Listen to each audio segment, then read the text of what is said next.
Welcome. In front of me I have GARETT Atom watch, and I'm gonna show you how to change the date and time on this watch.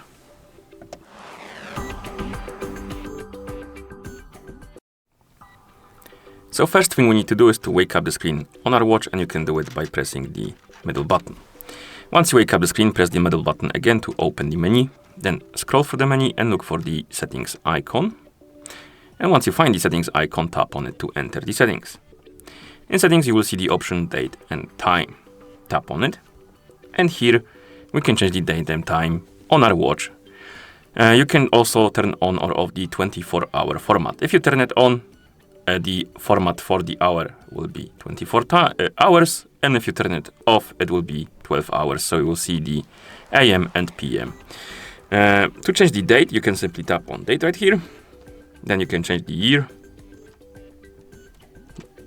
I believe this is a month, and then we have the day. So set it to your liking, and then you can tap on the check mark to confirm, and then we have the time. And again, we can swipe up and down on hours, then minutes, and once you're done, you can tap on the check mark to confirm. And now if you go back to watch face, your changes should be applied, as you can see, and that's how you change the date and time on this watch. Thank you for watching. If you found this video helpful, please consider subscribing to our channel and leaving a like on the video.